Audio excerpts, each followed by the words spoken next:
Dihina mertua karena dianggap tak mampu bayar, aku manfaatkan 10 hari liburan mereka untuk membangun kerajaan digital dan membalikkan takdir. Assalamualaikum warahmatullahi wabarakatuh. Kalian dari mana aja nih? Absen yuk, jangan lupa subscribe. Buat yang sudah subscribe, semoga selalu diberkahi kebaikan dan rezeki yang mengalir. Aku selalu percaya bahwa cinta sejati mampu menjembatani jurang yang memisahkan dua dunia. Bagiku, dunia adalah kampung sederhana tempat aku dibesarkan, penuh tawa dan kehangatan seadanya. Sementara dunia suamiku, Arya, adalah dunia yang berkilauan, dingin, dan kaku, terbuat dari marmer mahal dan etika sosial yang rumit. Pernikahanku dengan Arya, putra tunggal keluarga Wiryawan, pemilik jaringan hotel mewah di Indonesia, telah menjadi topik pembicaraan hangat selama 3 tahun terakhir, tidak hanya di kalangan tetanggaku, tetapi juga di lingkaran sosial mertuaku yang elit. Aku, Rina, seorang desainer grafis lepas yang kini mengelola rumah tangga, meski diam-diam aku masih mengerjakan proyek rahasia berskala internasional, selalu berusaha menyesuaikan diri dengan kemewahan yang terasa asing ini.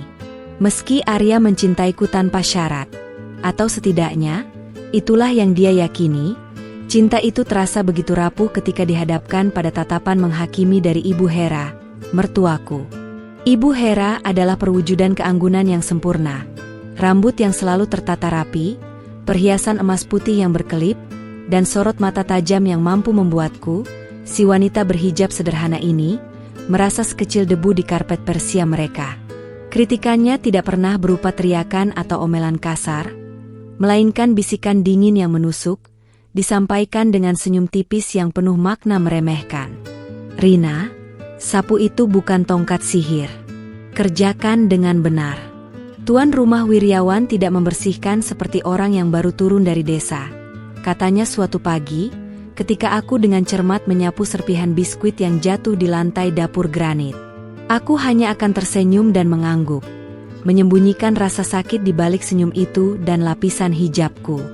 Aku tahu, baginya, aku adalah barang Arya yang bagus secara moral, karena aku salehah, tetapi cacat secara finansial dan sosial. Ayah mertua, Bapak Wibowo, lebih netral, seorang pria bisnis yang sibuk dan jarang ada di rumah. Baginya, asalkan Arya bahagia dan tidak mengganggu bisnis, apapun pilihan Arya tidak masalah. Namun, Ibu Hera adalah gerbang utama menuju penerimaanku di keluarga ini, dan gerbang itu selalu tertutup rapat dengan gembok prasangka. Aku sering merenung di malam hari. Sebenarnya, aku tidak miskin. Hasil proyek rahasiaku jauh melampaui gaji bulanan Arya sebagai manajer junior di perusahaan ayahnya, tetapi aku memilih untuk merahasiakannya. Awalnya, aku ingin melihat apakah mereka akan mencintaiku dan menghargaiku apa adanya, tanpa embel-embel kekayaan. Aku ingin menguji cinta Arya. Tetapi semakin lama, penyembunyian ini terasa seperti beban ganda. Beban untuk menjaga rahasia dan beban, karena harus menanggung penghinaan harian. Aku ingat pernah sekali Arya membelikanku jam tangan mewah. Ibu Hera langsung berkomentar, "Arya, lain kali belikan Rina yang lebih sederhana saja. Dia kan tidak terbiasa dengan barang mahal, takut rusak karena tidak hati-hati." Aku hanya bisa menunduk, membiarkan komentar itu mengalir seperti air dingin di punggungku, sementara Arya tampak tidak nyaman tetapi tidak membela. Ini adalah keseharianku, berjuang dalam keheningan, berusaha menemukan tempatku di antara kemewahan yang tidak pernah aku minta dan prasangka yang tidak pernah aku pantas dapatkan. Kepingan emas itu, diriku, terasa terjebak dalam lumpur keheningan, menunggu saat yang tepat untuk membersihkan diri dan berkilau. Malam itu, meja makan besar keluarga Wiryawan terasa lebih hidup dari biasanya. Bukan karena tawa, melainkan karena getaran antisipasi yang tebal di udara. Ibu Hera dan Bapak Wibowo duduk di ujung meja, dikelilingi oleh Arya dan aku, serta adik ipar perempuanku, Fania, dan suaminya, Bima. Setelah menikmati hidangan penutup yang lezat, entah mengapa, Ibu Hera selalu memastikan aku mencuci piring mahal itu sendiri. Bapak Wibowo berdeham, menarik perhatian semua orang. Baiklah, keluarga. Saya telah merencanakan sesuatu yang besar. Hadiah liburan akhir tahun ini untuk kita semua, ujar Bapak Wibowo dengan nada puas, mengusap serbet kain di sudut bibirnya. Jantungku berdebar. Liburan keluarga. Ini akan menjadi liburan pertama yang aku ikuti sejak menikah. Aku membayangkan kebersamaan, mungkin sedikit relaksasi yang bisa mencairkan es di antara aku dan Ibu Hera. Tujuan kita tahun ini adalah Bali, lanjutnya, jeda dramatis yang membuat semua orang menahan napas. Kita akan menghabiskan 10 hari di The Laguna, Nusa Dua. Saya sudah membooking 2 villa pribadi. Semuanya sudah diatur, termasuk kelas memasak dan tur kapal pesiar. Senyum lebar terpancar di wajah Fania dan Bima, sementara Arya meraih tanganku di bawah meja, matanya memancarkan kegembiraan. Dia tahu betapa aku mendambakan liburan, jauh dari rutinitas membersihkan rumah marmer ini. 10 hari di Bali, itu fantastis. Yah, seru Fania, yang langsung sibuk mencari-cari foto hotel di ponselnya. Ibu Hera tersenyum penuh kemenangan, seolah ide ini adalah miliknya sepenuhnya, padahal semua orang tahu itu adalah hadiah dari Bapak Wibowo. Aku merasakan lonjakan kebahagiaan yang tulus, harapan akan sebuah babak baru, sebuah kesempatan untuk menunjukkan bahwa aku juga bagian dari keluarga ini. Terima kasih banyak. Yah, Rina pasti senang sekali, kata Arya. Suaraku tercekat di tenggorokan karena terharu. Aku hanya mampu tersenyum dan mengangguk. Tetapi Ibu Hera, dengan cepat, mengarahkan pandangannya yang tajam ke arahku. Senyumnya, yang awalnya hangat untuk Bapak Wibowo, segera berubah menjadi seringai tipis, seperti kilauan belati di bawah cahaya lampu kristal. Rina, tentu saja dia akan senang, ucap Ibu Hera. Nadanya berubah menjadi dingin dan datar, penuh makna tersirat. Dia meneguk air putihnya dengan elegan, menatapku lurus di mata, seolah menunggu reaksi, menunggu aku jatuh ke dalam perangkapnya. Fania dan Bima berhenti berbicara, merasakan perubahan suasana yang tiba-tiba tegang. Mereka sudah terbiasa dengan perang dingin antara mertua dan menantu. Namun, sayang, Ibu Hera melanjutkan, suaranya naik 1 oktav, seolah dia baru saja mengingat hal penting. Saya rasa Rina tidak perlu ikut. Kata-kata itu menghantamku seperti bongkahan es. Udara terasa tipis, dan jantungku seolah berhenti berdetak di dadaku. Maksud ibu? Tanya Arya. Raut wajahnya berubah dari senang menjadi bingung dan sedikit marah. Maksud ibu jelas, Arya. Ini liburan keluarga. Kita semua di sini berkontribusi secara finansial untuk biaya-biaya kecil, seperti bensin mobil sewa di sana atau tips untuk petugas hotel. Bukan? Ibu Hera tersenyum sinis. Dia melirikku dari atas ke bawah, pandangannya tertuju pada pakaianku yang sederhana dan hijab yang aku kenakan. Rina, dengan segala hormat, kita semua tahu bahwa penghasilanmu tidak sebanding. Akan lebih baik jika kamu menjaga rumah saja. Kami tidak ingin membebanimu dengan tagihan yang tidak mampu kamu bayar. Ini bukan liburan yang murah meriah. Seketika, harapanku yang baru saja mekar layu dan hancur, menjadi debu yang tertiup angin prasangka dan kesombongan. Aku merasakan panas menjalar di wajahku, bukan karena malu, tetapi karena amarah yang berusaha aku tahan agar tidak meledak. Ibu Hera telah melucuti martabatku di depan seluruh keluarga. Arya, suamiku, seharusnya menjadi bentengku. Dia menoleh ke arah ibunya, rahangnya mengeras, tetapi suaranya bergetar. Ibu, apa yang ibu katakan? Rina adalah istriku. Dia ikut, titik. Aku yang akan menanggung semua biayanya, kata Arya, berusaha terdengar tegas, tetapi kata-katanya tidak memiliki bobot. Ibu Hera hanya tertawa kecil. Suara tawa yang sangat halus, seperti pecahan kaca yang beradu, terdengar sangat mencemooh. Menanggung semua biayanya? Arya, jangan konyol. Apakah kamu lupa tagihan kartu kreditmu bulan lalu? Kamu sudah sangat boros dengan membeli mobil sport baru itu. Lagi pula, ini tentang prinsip. Nah, setiap anggota keluarga harus memiliki kemampuan finansial setara untuk menikmati liburan sekelas ini tanpa merasa tertekan. Tambahnya, matanya sekali lagi tertuju padaku.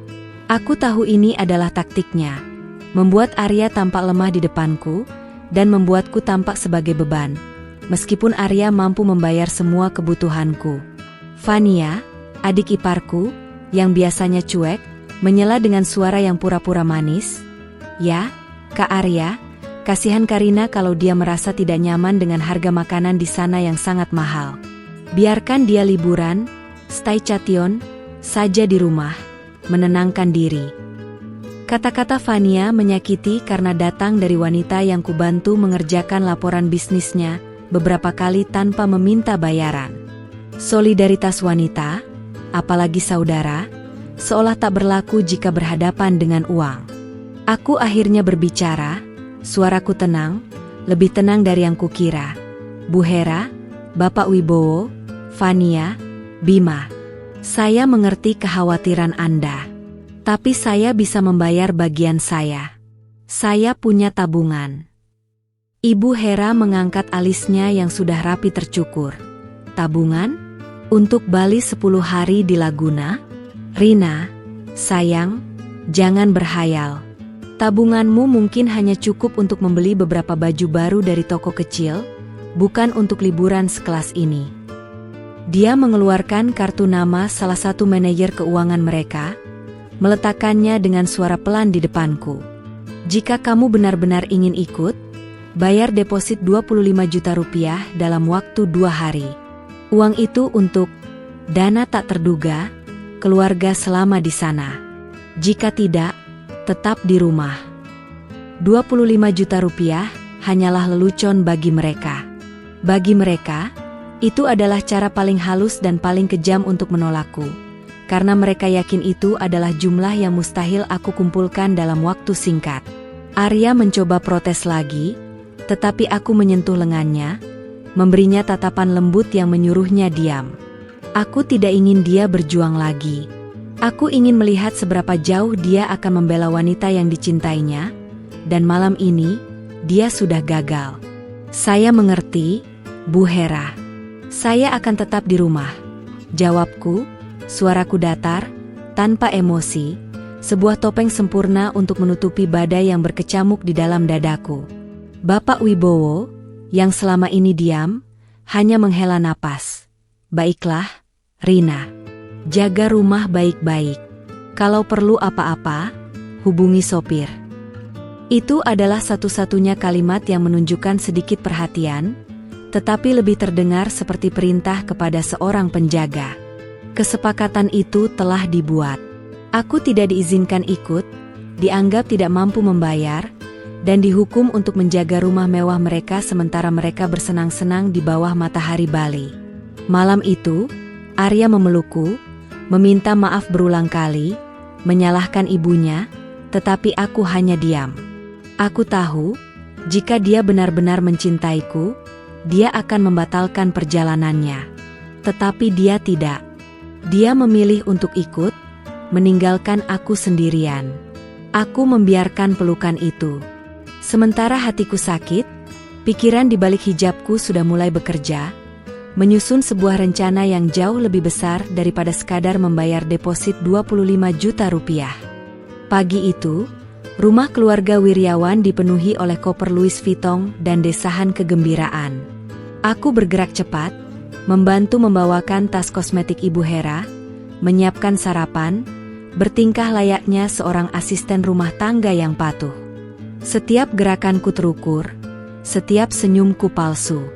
Aku tidak ingin memberi Ibu Hera kepuasan melihatku bersedih atau merasa ditinggalkan. Arya mendekatiku di dapur, matanya tampak gelisah. Rina, sayang, ibu keterlaluan, aku tahu. Aku sudah bilang, aku akan membatalkan tiketku jika kamu mau.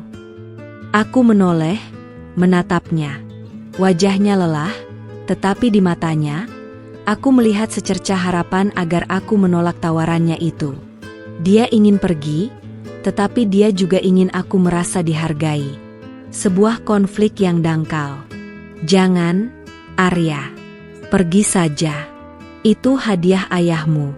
Lagi pula, aku memang punya banyak pekerjaan di sini, jawabku, sengaja menekankan kata pekerjaan. Ibu Hera mendengar percakapan kami. Dia tersenyum padaku, kali ini senyum penuh kemenangan. Ya, itu bagus, Rina. Tunjukkan dirimu produktif. Setidaknya rumah ini tidak akan berantakan saat kami pulang.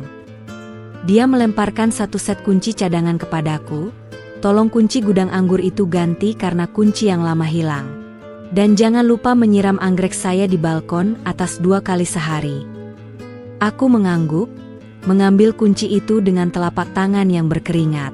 Perintah yang tak ada habisnya, beban yang tak sepadan dengan martabatku.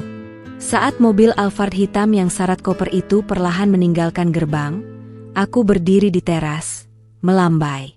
Aku melambai pada Arya, pada ayah dan ibu mertua, dan pada Fania yang sibuk merekam vlog keberangkatan. Ketika gerbang itu akhirnya tertutup dan keheningan menyelimuti rumah besar itu, aku menarik napas dalam-dalam. Itu adalah udara segar, udara kebebasan yang belum pernah aku rasakan sejak menikah. Aku berbalik, dan untuk pertama kalinya dalam 3 tahun, aku tidak melihat rumah ini sebagai penjara marmer, tetapi sebagai markas operasional. Aku tidak menangis. Air mataku telah lama mengering, digantikan oleh bara api yang membakar tekad.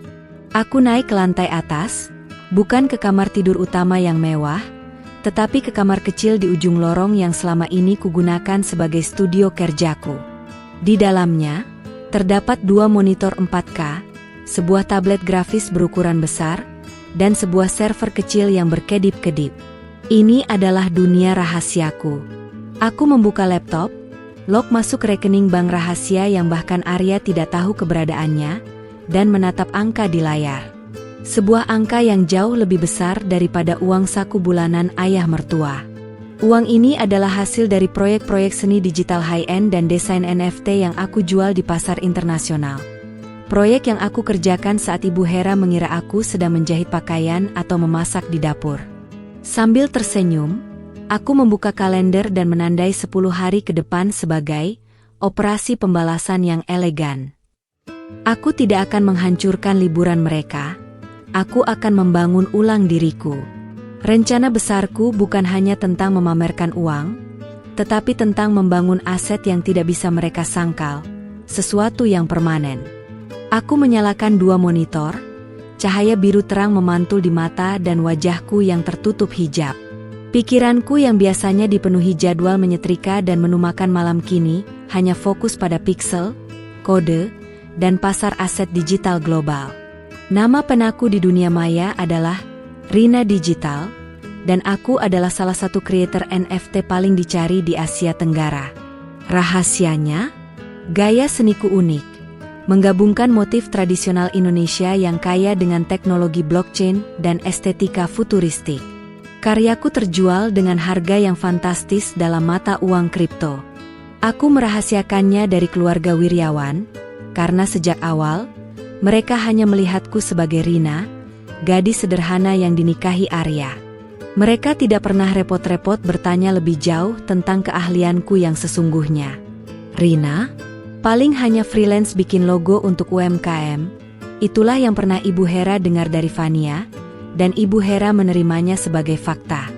Kini, dengan kepergian mereka ke Bali, aku punya waktu 10 hari penuh, tanpa gangguan, untuk menyelesaikan proyek terbesarku tahun ini. Sebuah kolaborasi dengan galeri seni di London untuk lelang koleksi seni digital eksklusif. Aku meraih ponsel, beralih ke aplikasi komunikasi bisnis yang terenkripsi, dan menelepon kontak pribadiku, Bapak Prabu, seorang makelar properti kelas atas yang selama ini mengurus investasiku. Selamat pagi, Pak Prabu. Ini Rina. Saya ingin mengaktifkan opsi pembelian properti yang kita bicarakan bulan lalu, kataku, Suaraku terdengar tegas dan penuh otoritas. Properti itu bukan sembarang properti. Itu adalah sebuah ruko mewah 6 lantai di pusat bisnis Jakarta, tempat yang ideal untuk head office perusahaan desain digital yang akan segera aku dirikan. Anda yakin, Bu? Harganya sudah naik 5% dari kesepakatan awal. Totalnya adalah 18,5 miliar rupiah. Jawab Pak Prabu, terdengar sedikit terkejut dengan kecepatan keputusanku. Ya, saya yakin. Transfer dana akan saya lakukan hari ini. Siapkan semua dokumen hukum untuk tanda tangan virtual.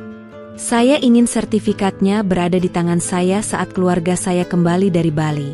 Aku menegaskan. Ini adalah pembalasan yang jauh lebih efektif daripada sekadar menampar wajah mereka dengan uang tunai. Ini adalah aset. Sesuatu yang permanen, yang menghasilkan, dan yang akan memaksa mereka untuk melihatku sebagai setara atau bahkan lebih tinggi. Setelah menyelesaikan urusan properti, aku mengalihkan perhatianku ke detail yang lebih kecil namun strategis. Aku membuka situs web reseller jam tangan mewah. Arya pernah membelikanku jam tangan yang dikomentari Ibu Hera. Sekarang, aku ingin membeli jam tangan untuk diriku sendiri. Bukan sekadar jam, tetapi sebuah pernyataan. Aku memilih sebuah arloji limited edition dari merek Swiss ternama. Desainnya elegan, permata kecil disematkan di sekeliling bingkai, dan harganya setara dengan biaya keseluruhan liburan keluarga Wiryawan. Aku menambahkan beberapa item lagi, sebuah setelan blazer kutur yang sangat berkelas, dan satu set tas tangan yang juga limited edition, dan hanya bisa dibeli dengan undangan khusus. Aku tidak membeli barang-barang ini untuk kepuasan materi, melainkan sebagai simbol pergeseran status. Aku akan menggunakan benda-benda ini sebagai mic drop visual. Selain berbelanja, aku menghabiskan sisa hari itu untuk menyelesaikan proyek galeri Londonku. Aku bekerja tanpa henti, membiarkan keahlian dan hasratku mengalir, mengubah kepedihan menjadi energi kreatif. Setiap garis yang aku gambar, setiap piksel yang aku warnai, adalah jawaban diamku atas komentar Ibu Hera. Tabunganmu hanya cukup untuk membeli beberapa baju baru dari toko kecil. Aku bukan sekadar menantu rumah tangga biasa. Aku adalah seorang kreator yang menghasilkan jutaan dolar, seorang investor, dan segera, seorang pemilik aset real estate di pusat kota.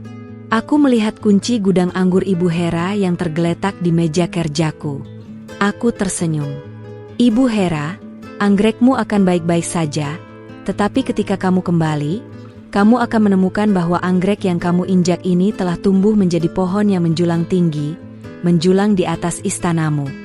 Selama 3 hari berikutnya, rumah besar Wiryawan yang biasanya riuh dengan perintah Ibu Hera dan desahan lelah para pekerja, menjadi sunyi, hanya diisi oleh suara ketikan keyboard dan notifikasi transfer bank di ponselku. Aku makan seadanya, tidur hanya beberapa jam, tetapi energi yang aku miliki luar biasa. Aku didorong oleh campuran profesionalisme, ambisi, dan rasa keadilan yang terluka. Pagi ini adalah puncaknya. Aku telah mengatur pertemuan virtual dengan notaris dan Pak Prabu untuk penandatanganan akta jual beli ruko 6 lantai tersebut. Aku mengenakan blus putih rapi dan hijab instan yang elegan, memastikan penampilanku mencerminkan profesionalitas, meskipun aku hanya duduk di studio kecilku di rumah mertua. Baik, Bu Rina. Semua berkas sudah lengkap. Setelah Anda menandatangani secara digital, ruko di Jalan Sudirman ini sah menjadi milik Anda pribadi, ujar notaris melalui panggilan video. Aku menatap dokumen di layar, merasakan sensasi aneh. Kekuatan ini terasa nyata, lebih nyata daripada gelar Nyonya Wiryawan yang mereka berikan padaku. Ini adalah kekuatan yang aku ciptakan sendiri. Saya tanda tangani, kataku, menggesek pena digital di tablet, dan dalam hitungan detik, aku telah menjadi pemilik aset senilai 18,5 miliar rupiah. Pak Prabu tersenyum lebar. Selamat, Bu Rina. Anda sungguh luar biasa. Hanya butuh beberapa hari untuk menyelesaikan transaksi sebesar ini. Aku membalas senyumnya, Terima kasih atas bantuannya, Pak Prabu. Bisakah Anda atur agar plakat nama perusahaan saya, Rina Digital Hub, segera dipasang di lobi lantai dasar? Saya ingin semuanya siap dalam seminggu. Setelah panggilan itu selesai, aku merasa sangat lega, tetapi juga sedikit khawatir. Bagaimana reaksi Arya? Bagaimana reaksi Ibu Hera? Aku mengambil waktu sebentar untuk membuka media sosial. Fania memposting foto di tepi kolam renang dengan caption yang menyebalkan. Panasnya Bali, tapi dompet tetap adem karena semua ditanggung ayah. Enaknya liburan tanpa beban pikiran. Aku menggelengkan kepala. Mereka benar-benar tidak pernah berubah. Aku memilih untuk tidak merespons, membiarkan mereka menikmati ilusi superioritas mereka. Kemudian, aku fokus pada sisi kreatif. Lelang NFT-ku akan dimulai 2 hari sebelum mereka pulang, dan aku harus memastikan semua promosinya berjalan lancar di pasar kripto global. Aku merilis sebuah pernyataan pers singkat di media seni digital internasional, mengumumkan koleksi terbaruku yang terinspirasi dari motif kain Indonesia. Dalam beberapa jam, ponselku dibanjiri notifikasi, tawaran awal yang tinggi, permintaan wawancara, dan, yang paling penting, lonjakan tajam pada harga lantai, minimum, aset digitalku. Aku telah melampaui 25 juta rupiah yang diminta Ibu Hera ribuan kali lipat, dan aku melakukannya dalam keheningan rumahnya. Aku memutuskan untuk meninggalkan satu petunjuk kecil di rumah. Aku mengambil kotak mewah dari arloji yang baru kubeli, kotak kayu gelap dengan logo yang sangat ikonik, dan meletakkannya dengan sengaja di atas meja kerja Arya.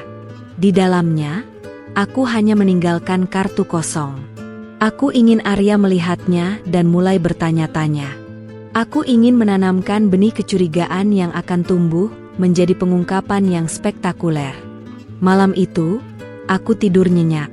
Bukan tidur sebagai menantu yang terhina, tetapi tidur sebagai seorang wanita bisnis yang sukses. Aku telah bertindak, bukan hanya bereaksi. Kekuatan ada di tanganku sekarang.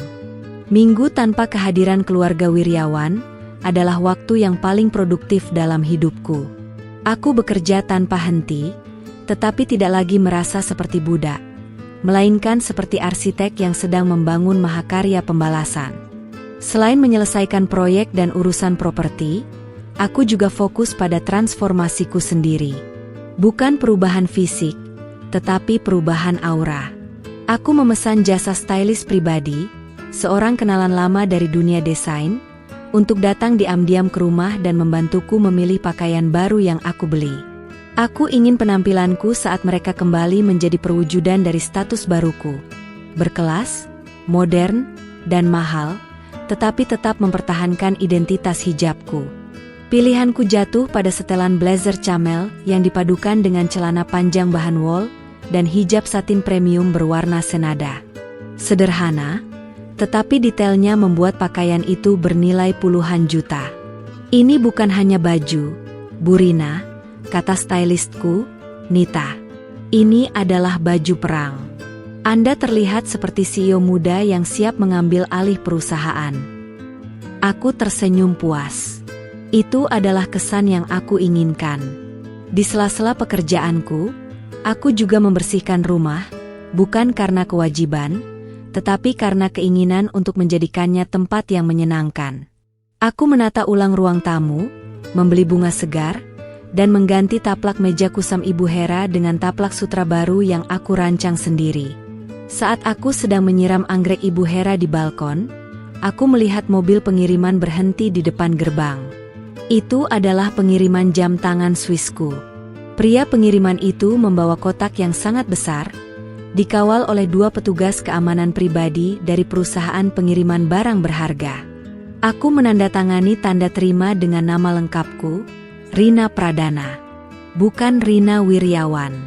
Aku bangga pada nama lahirku dan apa yang telah aku capai di bawah nama itu. Jam tangan itu, ketika aku kenakan, terasa berat dan sejuk di pergelangan tanganku.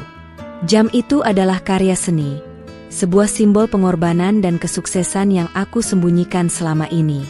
Aku juga menerima pengiriman satu set alat coffee maker premium kelas barista yang aku letakkan di dapur, menggantikan mesin kopi kapsul murah yang Ibu Hera paksakan.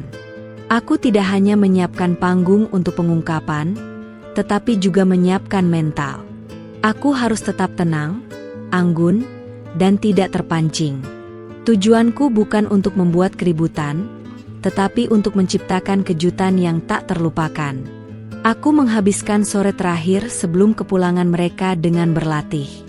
Aku berdiri di depan cermin, mengulang kalimat-kalimat yang akan aku ucapkan, menjaga nada suaraku tetap rendah dan berwibawa. Aku menatap pantulan diriku. Rina, sang desainer, sang investor, sang pemilik aset. Aku tidak lagi melihat istri yang takut atau menantu yang diremehkan. Kini, aku menyadari bahwa aku merahasiakan kekayaanku bukan hanya untuk menguji mereka, tetapi juga untuk melindungi diriku. Aku takut jika mereka tahu aku kaya, mereka hanya akan mencintaiku karena uang, sama seperti mereka membenciku karena mereka pikir aku miskin. Dengan hati-hati, aku menyimpan semua bukti, sertifikat properti dalam amplop kulit, tangkapan layar lelang NFT yang mencapai rekor tertinggi, dan kartu nama baruku, Rina Pradana, CEO Rina Digital Hub. Aku tersenyum ke cermin. Aku siap. Biarkan mereka pulang dari Bali dengan segala ilusi kemewahan mereka. Mereka akan pulang ke sebuah rumah yang sama, tetapi mereka akan disambut oleh Rina yang sama sekali baru. Pagi itu, aku sudah bangun sejak subuh. Aroma kopi premium menyebar di seluruh rumah, bukan bau masakan berminyak yang biasanya aku siapkan. Aku sudah bersiap, mengenakan setelan blazer kutur dan jam tangan mewahku. Penampilanku sederhana, tetapi aura yang memancar dariku terasa berbeda. Aku telah menyelesaikan pekerjaan rumah tanggaku, memastikan rumah bersih, bunga segar diletakkan di vas, tetapi kali ini, aku melakukannya dengan bangga, bukan rasa tertekan. Tepat pukul 11, suara deru mobil Alphard dan minivan koper terdengar di depan gerbang. Aku tidak bergegas. Aku berjalan ke ruang tamu, duduk dengan anggun di sofa bludru, dan mengambil buku tentang filosofi bisnis. Pintu terbuka. Arya masuk lebih dulu, wajahnya tampak lelah, kulitnya sedikit kemerahan akibat matahari Bali. Dia tersenyum padaku, tetapi ada kelelahan yang tidak bisa ia sembunyikan. Di belakangnya, Ibu Hera masuk, tampak tidak seglamor biasanya. Pakaiannya kusut, dan dia tampak kesal. Liburan sempurna yang dia rencanakan tampaknya tidak berjalan mulus. "Syukurlah kamu sudah bangun, Rina," Ibu Hera berkata, nadanya masih memerintah, tetapi suaranya serak. "Tolong ambilkan air dingin di dapur. Aku kelelahan sekali. Bali itu menyebalkan, macet di mana-mana." Aku menutup bukuku dengan pelan, meletakkannya di meja samping. "Selamat datang kembali, Bu Hera, Ayah. Bagaimana perjalanannya?" "Ya, begitulah. Biasa saja," jawab Bapak Wibowo, terdengar letih. Fania dan Bima masuk terakhir, mengeluh tentang harga makanan yang terlalu mahal dan layanan hotel yang kurang memuaskan, padahal mereka menginap di The Laguna. Mereka semua tampak kaget melihat penampilanku. Bukan karena pakaianku terbuka atau mencolok, tetapi karena kualitas pakaian yang aku kenakan.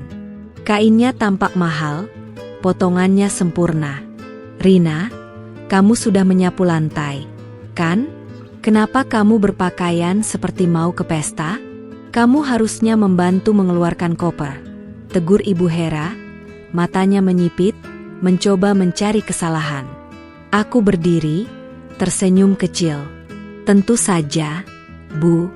Saya sudah menyapu dan memastikan semuanya bersih. Koper sudah saya minta tolong ke Pak Udin, sopir, untuk membawanya masuk.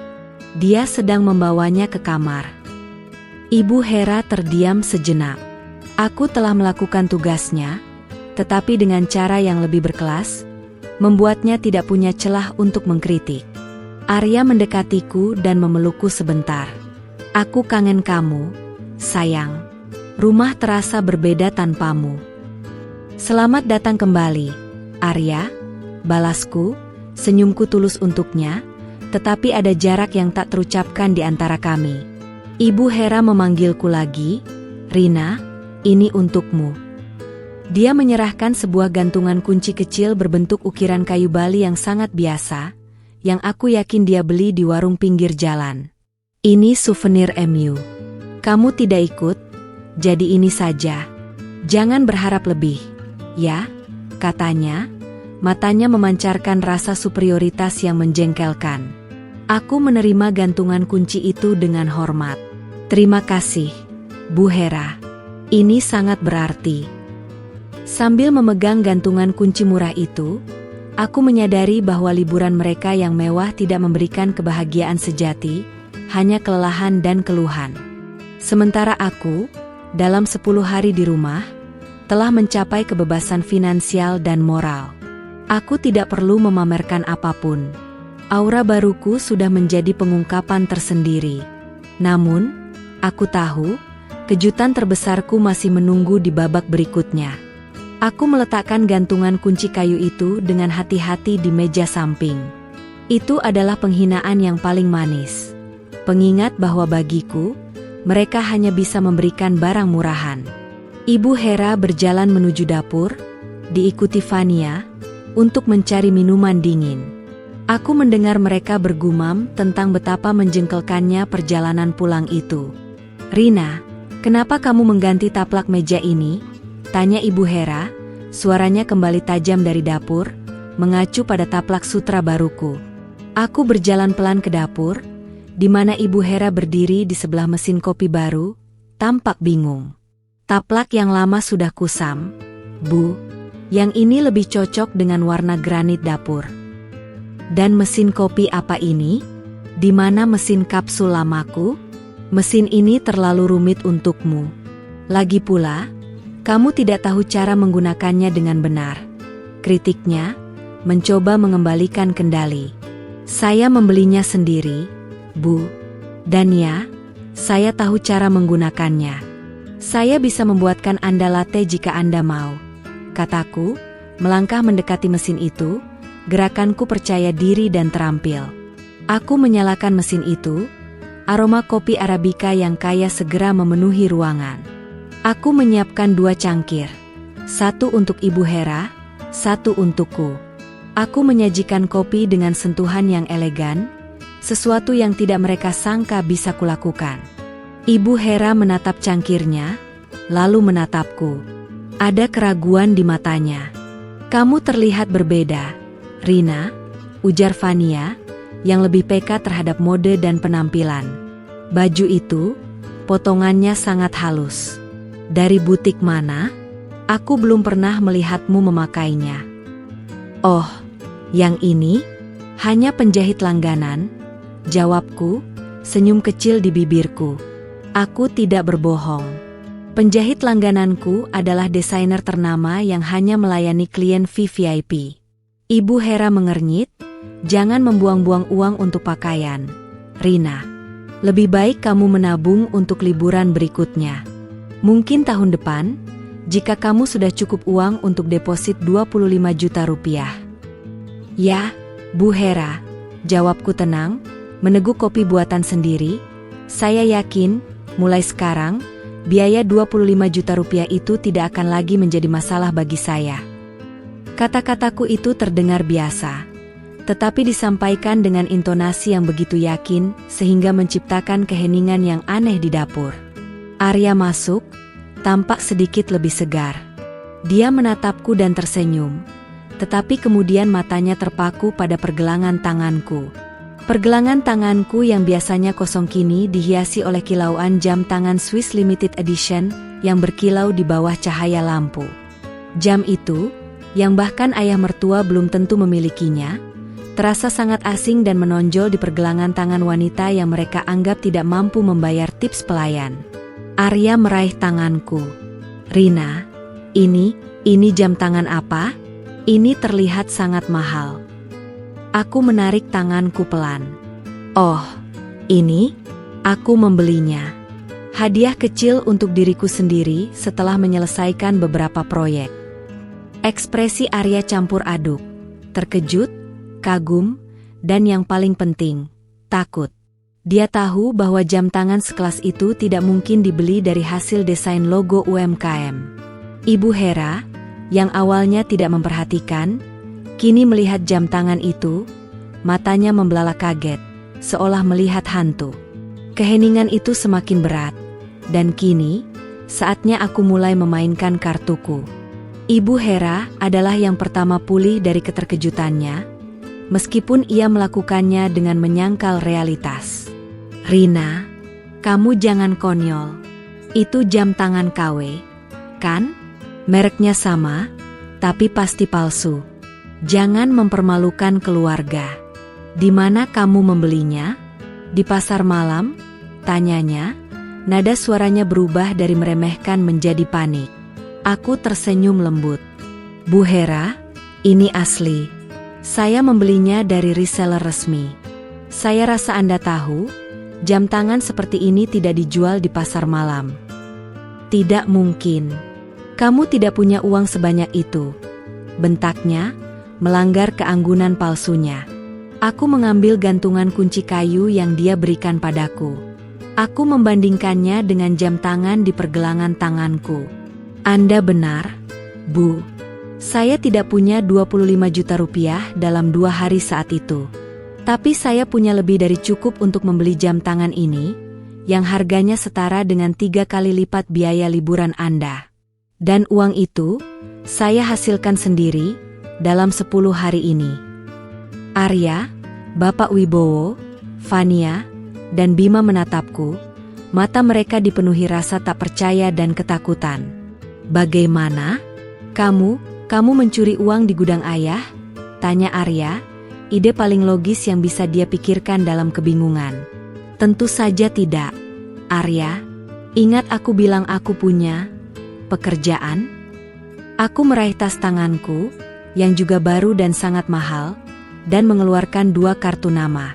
Kartu nama pertama, aku berikan kepada Arya. Kartu nama kedua, aku letakkan di depan Ibu Hera. Mereka membaca kartu itu dalam keheningan yang mencekik. Rina Pradana, SDS CEO Founder Rina Digital Hub Digital Asset Management Creative Studio. Ibu Hera memegangi kartu nama itu seolah itu adalah kertas beracun. Rina Digital Hub? Apa ini? Perusahaan mainan? Di mana kantornya? Di kamar kecil di lantai atas itu. Kantornya, Bu Hera, terletak di ruko 6 lantai di Jalan Sudirman. Saya baru saja menyelesaikan pembelian dan penandatanganan akta jual beli. Secara tunai, jawabku, suaraku datar, setiap kata diucapkan dengan sengaja, memberikan dampak penuh. Arya menjatuhkan kartu namanya. Rina, Sudirman? Tapi bagaimana? Aku adalah Rina Digital, Arya. Aku adalah desainer NFT yang karyanya selalu masuk berita. Lelang koleksi terbaruku kemarin menghasilkan 1,2 juta dolar. Tepat, dalam 10 hari. Angka yang jauh lebih besar daripada deposit 25 juta rupiah yang Anda minta. Bapak Wibowo, seorang pebisnis, langsung bereaksi. NFT? 1,2 juta dolar? Rina, apakah kamu serius? Aku mengeluarkan tabletku dan menampilkan tangkapan layar transaksi bank dan berita dari media seni digital internasional, menunjukkan namaku, fotoku, dan hasil lelang. Semua orang terdiam. Mereka tidak melihat menantu rumah tangga yang penakut, melainkan seorang wanita bisnis yang sukses, seorang multijutawan yang tersembunyi. Aku memilih untuk merahasiakannya. Bu Hera, kataku, menatap lurus ke matanya yang kini tampak kosong. Aku ingin melihat apakah kalian akan mencintaiku apa adanya. Ternyata, kalian hanya mencintaiku jika aku miskin dan bisa kalian remehkan, atau jika aku sekelas dengan kalian. Aku memilih untuk menjadi yang terakhir. Keheningan setelah pengungkapan itu adalah musik yang paling memuaskan bagiku. Ibu Hera, yang selalu mengendalikan setiap situasi, kini tampak tercabut dari akarnya. Arya adalah orang pertama yang bergerak, berlutut di depanku, memegang tanganku. "Rina, kenapa kamu melakukan ini? Kenapa kamu menyembunyikannya dariku? Kenapa kamu membiarkan ibu memperlakukanku seperti itu?" Aku menarik tanganku, meski pelan, itu adalah penolakan yang jelas. Aku menyembunyikannya karena aku tidak ingin menjadi trofi istrimu. Aku ingin menjadi pasanganmu. Dan aku membiarkan ibu memperlakukanku seperti itu, Arya, karena aku ingin melihatmu berjuang untukku, melampaui rasa takutmu pada ibumu. Tetapi kamu gagal. Aku tidak bisa memperjuangkan seseorang yang tidak jujur padaku tentang siapa dia, balas Arya, suaranya dipenuhi kekecewaan dan rasa malu. Ketidakjujuran? Atau apakah kamu, seperti ibumu, terlalu sibuk melihat di mana aku dibesarkan sehingga kamu tidak pernah repot-repot melihat siapa aku sebenarnya? Tanyaku dengan tenang, pertanyaan retoris yang menghantam inti dari prasangka mereka. Bapak Wibowo, yang lebih pragmatis, maju. "Rina, bisakah kita bicara bisnis? NFT, blockchain, itu semua ini sangat menarik. Arya, bagaimana bisa kamu tidak tahu?" Ibu Hera hanya berdiri, terdiam, wajahnya pucat. Fania dan Bima saling berbisik. Mata mereka beralih dari jam tanganku ke Ibu Hera. Dinamika kekuasaan di ruangan itu telah bergeser total. Aku merahasiakannya karena 3 alasan. Jelasku, melihat satu persatu wajah mereka. Pertama, aku ingin memastikan cintamu, Arya, tulus, bukan karena latar belakang atau kekayaanku. Ketika kamu tidak membela aku untuk masalah deposit 25 juta rupiah, aku mendapatkan jawabannya. Kedua, Ibu Hera, aku menoleh padanya. Aku ingin membuktikan bahwa martabat tidak datang dari warisan, tetapi dari hasil kerja keras. Ketika kamu memanggilku tidak mampu, aku sedang menyelesaikan transaksi jutaan dolar. Ketiga, Ayah, aku menatap Bapak Wibowo. Keluarga ini terlalu fokus pada bisnis lama. Aku ingin membawa darah baru dan teknologi baru. Tapi aku tidak bisa melakukannya jika aku hanya dilihat sebagai tukang bersih-bersih rumah. Sekarang, aku berdiri tegak, memandang Ibu Hera.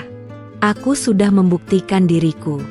Aku adalah pemilik aset di Sudirman, aku adalah CEO, dan aku bisa membeli hotel di Bali itu jika aku mau. Apakah sekarang, aku sudah cukup layak untuk ikut liburan? Ibu Hera tergagap, tapi kenapa harus ke Bali? Kenapa kamu tidak datang ke sana dan bergabung saja? Karena aku ingin menggunakan 10 hari itu untuk menjadi seseorang yang tidak bisa kamu remehkan lagi. Jawabku singkat. Dan aku berhasil. Aku mengambil dompetku. Aku mengeluarkan uang tunai 25 juta rupiah, menyerahkannya kepada Ibu Hera. "Ini deposit yang Anda minta, Bu. Meskipun tidak lagi relevan, anggap saja ini bayaran untuk hak istimewa saya menenangkan pikiran di rumah Anda selama 10 hari. Uang tunai itu terasa sangat berat di tangan Ibu Hera. Dia menatap tumpukan uang itu, lalu menatapku, ekspresi kekalahan mutlak. Arya, menyadari kekonyolan situasinya, berdiri dan mengambil uang itu dari tangan ibunya. "Sudah cukup, Bu. Rina sudah membuktikan dirinya. Kita tidak butuh uang ini." "Tapi dia berbohong," seru Ibu Hera, suaranya kembali, tetapi kali ini hanya berupa rengekan. "Dia membiarkan kita berpikir dia miskin." "Dia tidak berbohong, Bu. Dia hanya tidak memberitahu Anda. Ada perbedaan besar." Bapak Wibowo menyela, menengahi, tetapi kali ini, dia ada di pihakku. Matanya bersinar, bukan karena membela, melainkan karena melihat potensi bisnis. "Rina, maafkan aku, sayang," bisik Arya, mendekatiku lagi. "Aku sungguh minta maaf. Aku merasa sangat bodoh dan egois. Aku seharusnya membela kamu, meskipun aku tidak tahu tentang semua ini." Arya, aku menghargai permintaan maafmu. Tapi aku butuh lebih dari itu. Aku butuh perubahan. Aku butuh agar kamu memahami bahwa harga diriku tidak dapat dinegosiasikan. Kataku, menjaga jarak emosional. Aku mengeluarkan satu amplop lagi. Kali ini, amplop berisi salinan sertifikat hak milik ruko 6 lantai di Sudirman, atas nama Rina Pradana. Aku menyerahkannya kepada Bapak Wibowo. Ayah, ini adalah bukti nyata. Ini bukan uang kripto yang bisa menguap. Ini adalah real estate, aset yang menghasilkan. Bapak Wibowo, yang merupakan seorang veteran properti, membuka amplop itu, dan matanya melebar. Dia mengenali lokasi dan nilainya. Dia tahu bahwa aku baru saja melakukan akuisisi besar. Di jantung kawasan bisnis luar biasa. Rina, gumamnya, menggelengkan kepala. Ibu Hera, melihat suaminya bereaksi begitu terkesan, menyadari bahwa aku tidak hanya lebih kaya dari yang dia kira, tetapi aku juga lebih cerdas secara finansial. Jadi, selama kami liburan di Bali, kamu menjadi CEO dan pemilik properti? Tanya Fania, terdengar sangat menyesal karena pernah meremehkan aku di media sosial. Ya, kalian menikmati matahari Bali yang panas, dan aku membangun kerajaan di Jakarta. Kalian kembali dengan koper yang penuh pakaian kotor, dan aku kembali dengan sertifikat hak milik. Kataku, sebuah kontras yang tajam. Aku merasa tidak perlu lagi merendahkan diri. Aku hanya perlu menyatakan fakta. Aku adalah kekuatan finansial yang tidak bisa mereka abaikan. Ibu Hera duduk di sofa, kepalanya tertunduk. Pengakuan kekalahannya bukan dalam kata-kata, tetapi dalam keheningan tubuhnya. Dia tidak bisa lagi memandangku rendah, karena dia tahu, untuk pertama kalinya, dialah yang berada di posisi yang lebih rendah. Aku menatap Arya. Dia adalah satu-satunya yang masih memiliki kesempatan untuk menebus kesalahannya. Uangku tidak akan memperbaiki hubunganku dengannya, hanya kejujuran dan rasa hormat yang bisa melakukannya. Setelah momen pengungkapan yang intens, Bapak Wibowo membawa Arya ke ruang kerja untuk diskusi bisnis tentang masa depan Rina Digital Hub, meninggalkan aku sendirian dengan Ibu Hera, Fania, dan Bima. Keheningan itu terasa lebih berat daripada sebelumnya. Aku meraih cangkir kopiku, sementara Ibu Hera tampak enggan menatapku. Rina, aku minta maaf. Suara Fania memecah keheningan. Aku tidak tahu. Aku benar-benar minta maaf atas komentarku di media sosial dan di meja makan. Aku pikir kamu benar-benar tidak punya apa-apa. Aku menatap Fania. Aku menghargai permintaan maafmu, Fania. Aku harap kamu belajar bahwa meremehkan orang lain berdasarkan asumsi adalah hal yang buruk. Kekayaan sejati tidak selalu terlihat dari merek tas. Bima, yang selama ini diam, mengangguk. Dia tampak lebih menghormatiku sekarang, menyadari bahwa koneksiku di dunia bisnis digital bisa sangat membantu karirnya. Saat itu, Arya kembali dari ruang kerja. Wajahnya serius, dan ada pancaran tekad yang baru. Dia berjalan lurus ke arahku, meraih tanganku, dan mencium punggung tanganku. Aku membatalkan semua agenda bisnisku hari ini, Rina. Aku ingin bicara denganmu, berdua, katanya, nadanya penuh ketulusan, yang membuatku sedikit luluh. Kami berjalan ke taman belakang, di bawah pohon rindang tempat aku sering menyiram tanaman Ibu Hera sambil menahan air mata. Aku sangat malu, sayang. Bukan karena kamu lebih kaya dariku, itu tidak masalah. Tapi aku malu karena aku tidak membelamu. Aku membiarkan ibuku meremehkan istriku, hanya karena aku takut akan kemarahan atau penilaiannya. Akunya, air mata menggenang di sudut matanya. Aku takut, Rina. Aku takut jika aku melawan, ibu akan mencabut semua fasilitas. Aku merasa terjebak di antara kamu dan keluargaku. Dan aku memilih untuk menjadi pengecut. Aku mendengarkan, membiarkan dia mengungkapkan semua rasa bersalahnya. Itu adalah pengakuan yang tulus, pengakuan yang aku tunggu-tunggu selama ini. Aku tidak ingin kamu memilih antara aku dan keluargamu, Arya. Aku ingin kamu memilih antara benar dan salah. Dan membiarkan istrimu dihina karena kekayaan adalah hal yang salah. Kataku, nadaku lembut tetapi tegas. Aku menjelaskan bahwa aku tidak menyimpan rahasia ini untuk menghukumnya, tetapi untuk menguji dasar pernikahan kami. Apakah itu didasarkan pada cinta dan rasa hormat, atau pada status sosial yang sama? Mulai sekarang, aku tidak akan lagi berdiam diri. Aku akan menjadi Rina yang sebenarnya. Aku akan menjalankan perusahaanku, dan aku akan pindah ke kantor baruku. Aku butuh rumah baru, Arya. Sebuah rumah yang kita beli bersama, bukan rumah yang aku jaga untuk keluargamu. Arya menatapku, matanya bersinar. Aku setuju. Aku akan melakukan apapun. Aku akan berdiri di sisimu. Aku akan mencari rumah kita sendiri, rumah yang jauh dari prasangka ini. Bagus, kataku.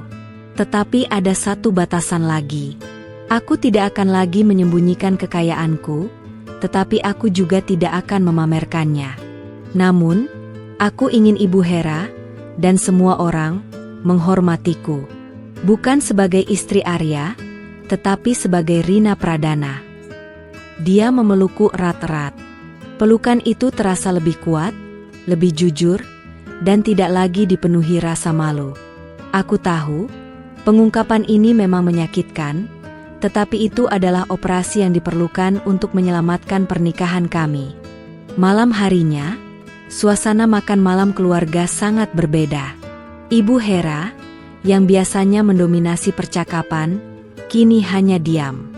Dia menatapku dengan campuran rasa iri, rasa takut, dan sedikit keheranan. Aku duduk di sana, tenang, membalas tatapannya dengan senyum yang ramah, tetapi berwibawa. Setelah makan malam, saat aku sedang mengumpulkan piring, kebiasaan yang sulit aku hentikan, Ibu Hera mendekatiku di dapur. Dia menunggu sampai aku selesai membilas piring terakhir. Dia menarik napas dalam-dalam, postur tubuhnya yang biasanya tegak kini agak melunak. Rina, katanya, suaranya pelan, hampir seperti bisikan, sesuatu yang sangat langka. Ya, Bu Hera?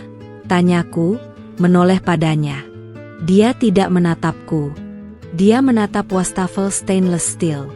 Aku ingin meminta maaf. Aku menunggu. Aku tahu, bagi wanita sekelasnya, mengucapkan kata maaf adalah kekalahan besar, dan aku ingin dia merasakannya sepenuhnya.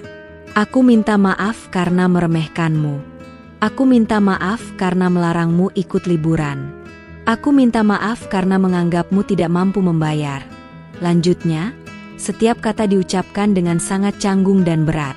Aku terlalu fokus pada latar belakang dan status sosial.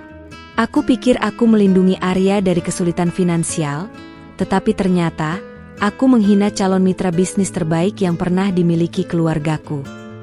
Aku menyandarkan punggungku ke kaunter dapur, melipat tanganku di depan dada. Aku menerima permintaan maafmu, Bu Hera. Aku tidak mengatakan, tidak apa-apa. Aku ingin dia tahu bahwa itu adalah masalah besar.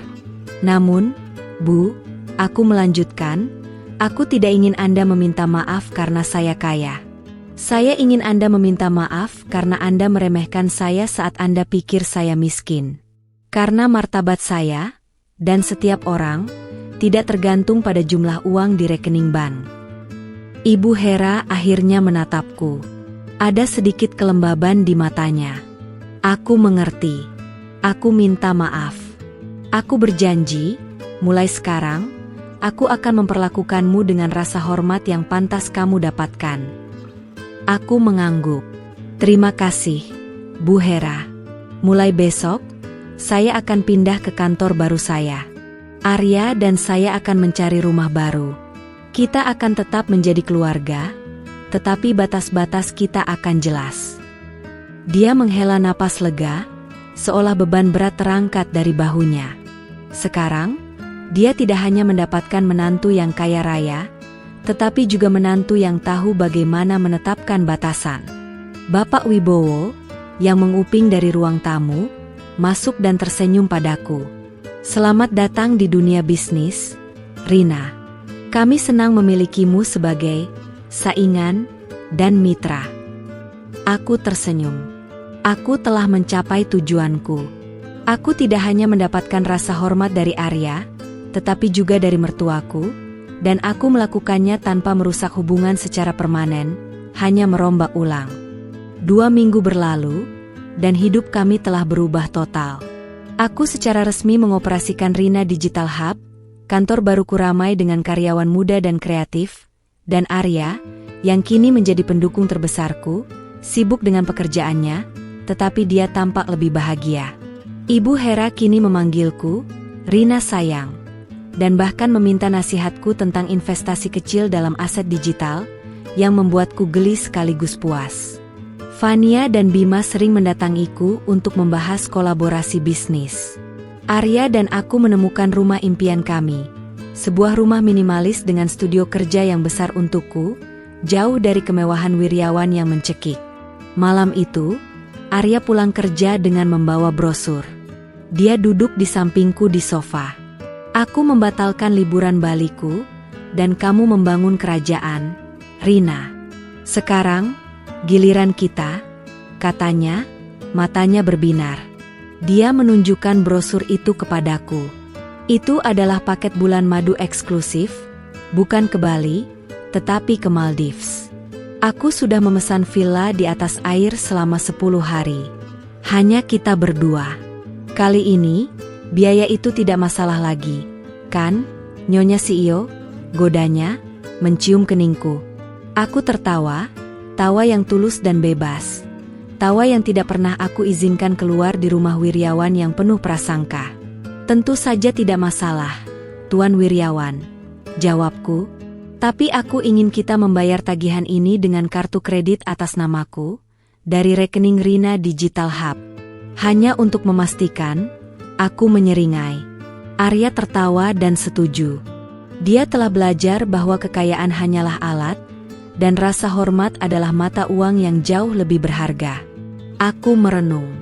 Perjalanan ini, dari menantu yang diasingkan hingga menjadi kekuatan yang tak terbantahkan, mengajarkanku sebuah pelajaran besar. Aku tidak perlu melucuti orang lain untuk mendapatkan harga diriku. Yang aku butuhkan hanyalah melepaskan topeng, menggunakan potensi yang Tuhan berikan kepadaku, dan membiarkan hasil kerjaku berbicara. Kekayaan terbesar bukanlah uang di bank, tetapi harga diri yang utuh, dan pasangan yang berdiri di sisimu, bukan di belakang ibunya. Aku mengambil jam tangan Swissku dan memandangnya. Itu bukan lagi simbol pembalasan, melainkan simbol kebebasan. Kami akan pergi ke Maldives. Dan tidak ada seorang pun yang berhak bertanya, apakah aku mampu membayar. Aku tahu jawabannya. Aku lebih dari mampu. Dan yang terpenting, aku akhirnya bahagia.